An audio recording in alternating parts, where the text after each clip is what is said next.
ओम शांति चेतन भाई। ओम शांति ईश्वर भाई। चेतन भाई, आज अव्यक्त मुरली हम रिवीजन कर रहे हैं जी। और आज है 23/3/2025 जी। और ये रिवीजन कोर्स है अव्यक्त मुरली का 2/11/2004 की मुरली है जी। तो इसका टाइटल है हेडलाइन में बाबा की खास स्व उपकारी बनो, अपकारी पर भी उपकार करो। जी। पहले स्व उपकारी बनो, फिर अपकारी पर भी उपकार करो। सर्वशक्ति सर्वगुण संपन्न सम्मानदाता बनो। सम्मानदाता खास, सम्मानदाता माना बाबा ने पूरी मुरली स्नेह के ऊपर चलाई आज। जी। जो स्नेह के सागर जैसे बोलते हैं आप, स्नेह के सागर आज चारों ओर के बच्चों को देख रहे हैं तो पूरी मुरली स्नेह के ऊपर चलाई बाबा ने। जी। तो सम्मानदाता कैसे बने, सर्वगुण संपन्न कैसे बने, सर्वशक्ति संपन्न कैसे बने, अपकारी पर कैसे उपकार करे, तो इसके ऊपर बाबा ने सारा बताया आज की मुरली में। तो मैं समझता हूँ आप डिटेल थोड़ा बताइए आज की मुरली। जी जी। ओम शांति। ओम शांति। ये अव्यक्त मुरली 2 नवंबर की है 2004 का। जी बिल्कुल। और ये पहला टर्न है। पहला टर्न ही कर्नाटक वालों को मिला था। अच्छा। और कर्नाटक वालों से बाबा खास मिल रहे थे। तो कर्नाटक वालों को तो बाबा ने कहा कि बहुत गोल्डन चांस लिया है आपने। जी। इस गोल्डन चांस को मतलब गंवाना नहीं चाहिए। गोल्डन चांस में जो पहला नंबर जो लेता है तो पहला नंबर जो होना चाहिए, पहला नंबर आवे हर चीज़ में। जी। चाहे सेवा में, फरिश्ता सो देवता बनने में पहला नंबर हो। तो उस समय में लाख के प्रोग्राम का चल रहा था। दादी जी ने बनाया था प्रोग्राम। जी। तो काफ़ी सब बड़े शहरों में, हर जोन में ये सब चलता था। जी। तो दादी जी का ही ये संकल्प था, बाबा ने जो प्रेरणा दिया था। दादी जी के संकल्प से ही कितने, कम से कम 8-10 प्रोग्राम उस समय तक हो चुके थे। अच्छी सेवा हुई थी, बहुत अच्छी सेवा बाबा की हुई थी। तो दादी जी जब मुरली सुनाने आती थी रोज़, सुनने वाले हम ही वहाँ पर होते थे, लेकिन दादी जी जब कहती थी कि भी रोज़ उस बात को, तो कई बार लगता था कि दादी रोज़ क्यों कहती है, लेकिन एक रोज़ कहने से एक वायुमंडल बनता था। जी बिल्कुल। हमको बाद में पता चला कि कैसे मतलब वायुमंडल बनता था और कितने लाखों का प्रोग्राम, कितने कैसे प्रोग्राम हुए। और फिर बाबा ने बहुत अच्छी मुरली चलाई। बाबा ने छोटे छोटे झोलने भी किए, जबकि उनके लिए इतना डिफिकल्ट तो भी अच्छे प्रोग्राम किए। लेकिन बहुत सहज रीति से और बड़े पैमाने में। इसमें बाबा ने कहा काफ़ी आत्माओं को संदेश मिला। जी। इससे उल्हाना ख़त्म हो जाता है उस एरिया की आत्माओं का कि भाई हमें तो कुछ पता नहीं है, कुछ प्रोग्राम नहीं, भगवान आया हमें बताया नहीं गया। क्योंकि कितने होर्डिंग्स लगते हैं, सोशल मीडिया के माध्यम से पता चलता है और अनाउंसमेंट होते थे। फिर माना कई प्रकार की माना नेताओं की, राजनेताओं की, सभी की, हर वर्ग वालों की उसमें सेवा हुई। तो फिर बाबा ने कहा हिम्मत रखते हैं, एक का माना 100 गुना, एक ही हिम्मत रखा है तो हिम्मत का 100 गुना मिलता है। और फिर बाबा ने कहा ये जो मेगा प्रोग्राम होते हैं, इससे कम से कम एक प्रोग्राम से 108 बाबा के योगी बच्चे निकले। ये बाबा ने लक्ष्य दिया था इस मुरली में। तो बहुत ही प्यारी मुरली है। जी। जो बाबा आज खास स्नेह का सागर बनकर हम बच्चों को स्नेह क्या होता है वो समझा रहे हैं। जी। भगवान जैसे परसों की मुरली चली डायरेक्ट, जो बाबा मधुबन में पधरामणि हुई। जी। और पूज्य और पूजनीय, बहुत इस पर हमने बहुत विचार किया कि कैसे बाबा हम बच्चों को कितनी ऊंची दृष्टि से देखते हैं। जी। हम उतनी ऊंची दृष्टि से अपने आप को नहीं देखते हैं। दूसरों को भी देखते हैं, अपने को भी देखते हैं। अपने को ही नहीं देख पाते हैं, दूसरों को तो बात दो रही। और बाबा ने जैसे रात्रि में सब कुछ बाबा को सौंप कर कैसे एकदम हल्के होकर सोना है। दूसरे दिन अमृत बेला हमारा कितना महान होता है जी। हम कई बार सोचते हैं कि अमृत बेला हम शुरू से मतलब अमृत बेले से शुरुआत होती है, लेकिन शुरुआत रात्रि सोने से होती है जी। उस समय में हमारी स्थिति यदि अच्छी है, सब कुछ बाबा को सौंप के सोते हैं, तो दूसरे दिन का अमृत बेला हमारा पावरफुल होना ही होना है। बिल्कुल। तो स्नेह के सागर का बाबा आए हुए हैं जी। स्नेह का बाबा ने कहा चाहे पास हैं या दूर हैं, सभी स्नेह के सागर का अनुभव कर रहे हैं जी। हर बच्चा दिल में बाप दादा का स्नेह समाया हुआ है, समीपता का अनुभव कर रहा है। और हर बच्चा दिल में यही गीत गाता है कि मेरा बाबा।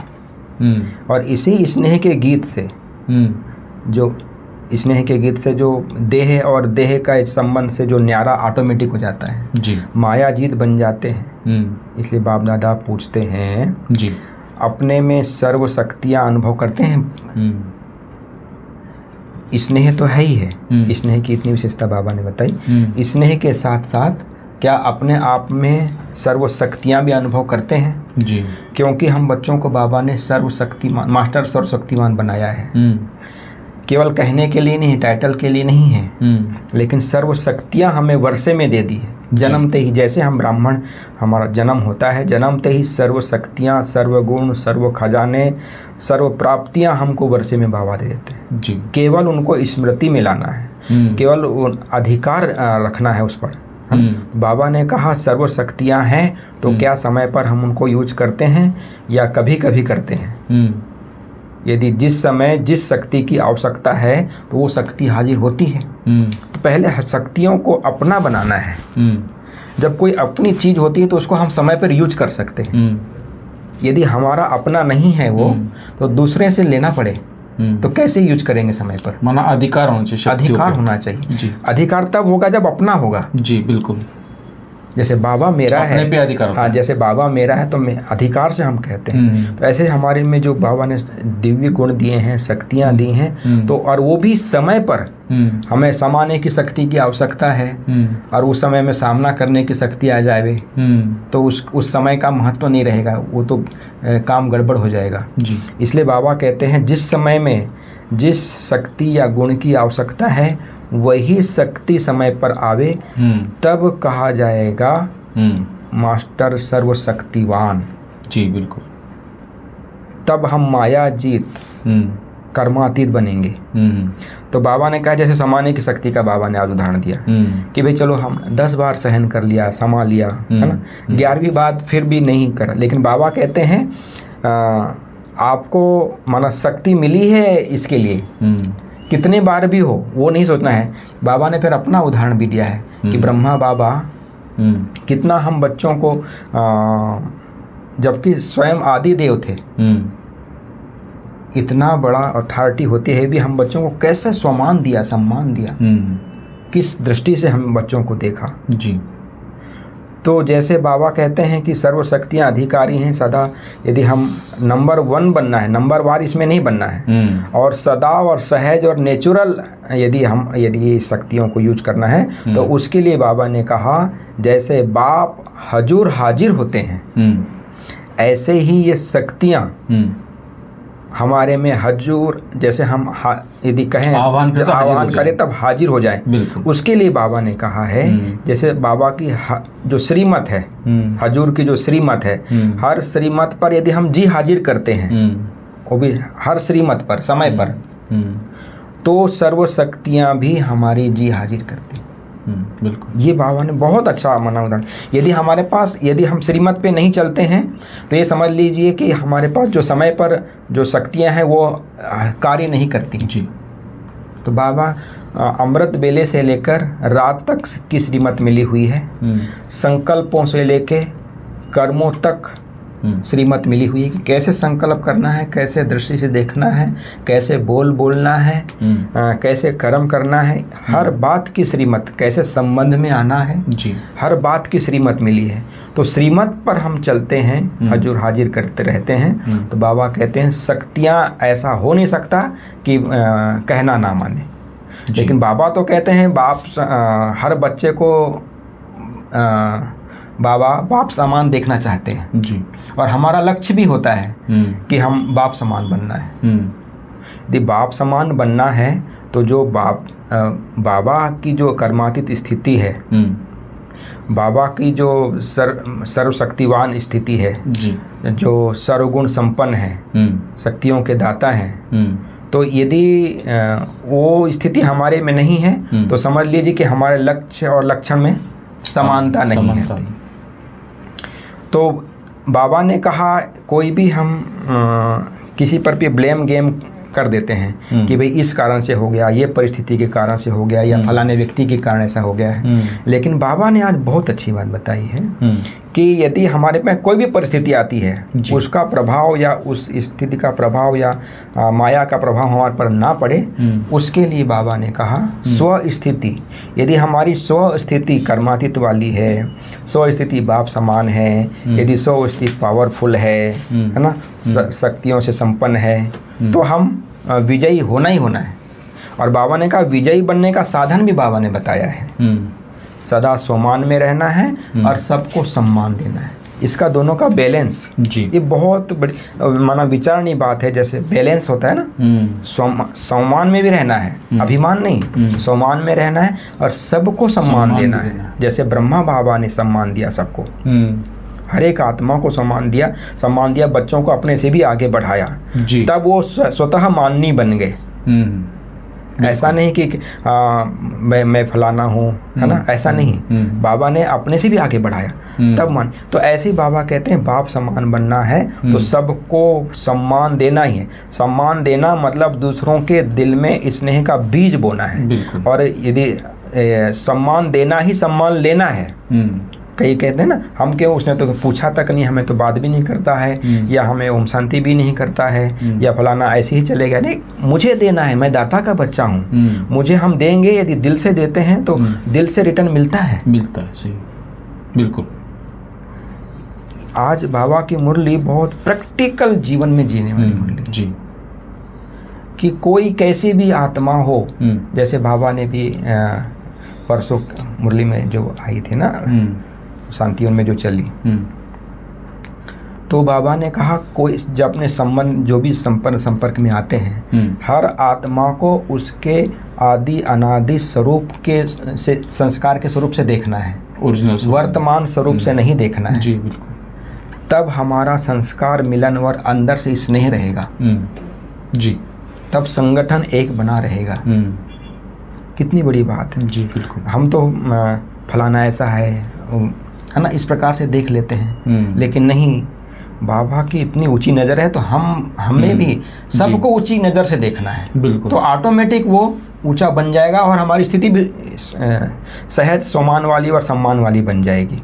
तो बाबा ने कहा हम जो हर आत्मा के लिए हमारी जो शुभ भावना, शुभ कामना वाला हमारा हो, आज्ञाकारी यदि हम बनते हैं, यदि सम्मान देते हैं तो परिवार का भी हमें सम्मान मिलता है, और दिल का प्यार यदि हम देते हैं तो दिल का प्यार भी बाबा से मिलता है। तो सम्मान में सहज और दुआएं भी मिलती हैं, है ना, और दुआओं का भंडारा यदि भरपूर रहता है तो परमात्मा की याद बहुत सहज रीति से रहती है। तो बाबा ने कहा इस बात को अंडरलाइन करना है कि मुझे सम्मान दाता बनना ही बनना है जी। बाप दादा के पास बाबा ने कहा कैसे भी कमज़ोर आत्मा आई, पापों के बोझ वाली आत्मा आई, कड़े संस्कार वाले आत्मा आई, है ना, लेकिन बाबा ने क्या देखा कि मेरा सिकिलधा बच्चा है जी, मेरा लाडला बच्चा है, ईश्वरी परिवार का बच्चा है। इस भाव से बाबा ने देखा, तब वो उस स्थिति के, वो बाबा की उस दृष्टि के कारण हम आत्माएं कितने भी कैसी थी, ज्ञान में आने के पहले कैसी थी, और अभी हम कैसे कितने अच्छे बन गए। तो बाबा इतनी, तो हम भी यदि हम हर एक को ऊंची नज़र से देखेंगे तो वो वातावरण भी बनता है, वायुमंडल भी बनता है, तो उसका भी प्रभाव हमारे ऊपर नहीं पड़ता है, फिर हमारा प्रभाव दूसरों पर पड़ता है जी। ये बाबा ने आज कहा। तो बाबा ने कहा आपका टाइटल ही है परोपकारी बनना, आज की मुरली का मेन टाइटल भी दिया है। मानो परोपकार, चाहे कोई कितना भी कई उपकार ये करने वाले हों हमारे ऊपर, लेकिन हमें परोपकार करना है। बिल्कुल, कैसी भी आत्मा हो, कैसा भी हमारे ऊपर जुल्म करता हो, लेकिन मुझे परोपकार बनना है। क्योंकि बाबा ने ड्रिल भी आज बाबा ने खास कराई है कि सेकंड में हमारी स्थिति ये रहे कि फरिश्ता सो देवता। ये नहीं कहा कि मनुष्य से ब्राह्मण बने हैं, ब्राह्मण से फरिश्ता बन रहे हैं, फरिश्ता सो देवता। हम हैं ही फरिश्ता, फरिश्ता सो देवता, ये सेकंड में हमारी स्थिति बन जाए जी। ये यदि हमारी ये स्थिति रहती है तो हम सहज धारणा स्वरूप बन जाते हैं आत्मा। बाबा ने ये बहुत अच्छी बात बताई है कि माना एक एक बात को धारण करने की जरूरत नहीं। यदि हम परोपकारी बन जाते हैं, सम्मान और सम्मानधारी आत्मा बन जाते हैं, और हमारी दृष्टि, वृत्ति, कृति, स्मृति यदि परोपकारी हो जाती है तो उसका असर हमें भी पड़ता है और दूसरों पर भी पड़ता है। तो बाबा ने कहा अलग अलग बातों में यदि हम धारणा करने की मेहनत नहीं करेंगे, इससे छूट जाएंगे। बिल्कुल। तो आज दादी जी से भी बाबा ने मुलाकात की। जैसे दादी जी के बारे में खास बाबा ने कहा कि जहाँ भी दादी जी रहती तो वहाँ रौनक आ जाती है। चाहे मधुबन से में हमने प्रैक्टिकल अनुभव किया है कि दादी जी मधुबन में रहती, रौनक रहता था हर प्रकार से, खुशी छा जाती थी। जहाँ भी जाती थी दादी और वहाँ से आ जाती थी तो थोड़ा खुशी रौनक कम हो जाती थी। तो बाबा ने कहा कि ऐसा रौनक वाली यदि बनना है तो स्वयं में, है ना, एक तो खुशी, शांति, यदि अतीन्द्रिय सुख है तो जहाँ भी हम आत्मा जाएंगी वहाँ रौनक आ जाएगी, खुशी आ जाएगी। बिल्कुल। जब हमारे अंदर में ऐसा नहीं कि माना मुख से मुस्कुरा दिए या ऐसा चहल पहल कर दिए, वो नहीं। अंदर से यदि हमारा रहेगा तो जहाँ पर भी हम चाहे हमें जानते नहीं है उनके पास भी जाएंगे तो एक वातावरण बनता है, उसका प्रभाव पड़ता है। हमने कई दीदी दादियों को देखा है जी, अभी हमारे आदरणीय मोहिनी दीदी को भी हम देखते हैं, जहाँ भी वो आत्मा जाती है तो उसका वाइब्रेशन फैल जाता है। कैसा भी अशांत वातावरण में एकदम शांत ऐसा हो जाता है। तो आत्मा के इसका प्रभाव पड़ता है। तो हमें जहाँ भी जाए हमारा रौनक रहे, उसके लिए खुशी, शांति और अतीन्द्रिय सुख हमारे में अंदर में रहे जी। फिर बाबा ने आज वरदान में भी कहा है कि अलबेलेपन की नींद को यदि तलाक देते हैं तो निंद्राजीत चक्रवर्ती भाव का वरदान बाबा ने आज दिया है। यदि हम साक्षात्कार मूर्त बनना चाहते हैं, भक्तों के लिए साक्षात्कार मूर्त बनना चाहते हैं, तो बाबा ने कहा चक्रवर्ती बनना है तब निंद्राजीत बनेंगे, है ना। जब विनाश काल यदि भूलता है, भूल जाता है कि भाई विनाश होने वाला है, अभी दुनिया बहुत चल रही है, ऐसे बात हो जाती है ना। तो कौन देखा है, तो अलबेले बन जाते हैं, है ना। तो अलबेले बन की नींद को छोड़ना है, भक्तों की पुकार को सुनना है, दुखी आत्माओं की पुकार को सुनना है, प्यासी आत्माओं की प्रार्थना को सुनना है, तब ये अलबेलापन स्वतः समाप्त हो जाएगा। तो निंद्राजीत ऑटोमेटिक बन जाते हैं, चक्रवर्ती ऑटोमेटिक बन जाते हैं। तो फिर स्लोगन में भी बाबा ने कहा जैसे तन मन धन और मनसा वाचा कर्मणा, किसी भी प्रकार के यदि बाप के कर्तव्य में यदि सहयोगी बनेंगे हम जी, चाहे तन से है, मन से है, धन से, वाणी से है, कर्म से है, तो यदि सहयोगी बनते हैं बाप के हर कर्तव्य में तो बाबा कहते हैं सहज योगी स्वतः बन जाते हैं। बिल्कुल। तो ये प्यारे बाबा की मुरली बहुत धारणा वाली मुरली है। स्नेह संपन्न भी बनना है, सम्मान में भी रहना है, सबको सम्मान देना है और अपकारियों पर भी उपकार करना है। तो ये बाबा ने आज हमको बताया कि कितना गुह्य बात है, और हमको इस मुरली को हम जितने बार हम पढ़ते जाएंगे उतना इसका आनंद और गहराई बिल्कुल और समझ में आती है। जी अब तुम तो 2-3 बार पढ़ने में बहुत अच्छे से समझ में आ जाती है। तो ये थी प्यारे बाबा की आज की मुरली। ओम शांति। ओम शांति चेतन भाई, थैंक यू, बहुत अच्छे से।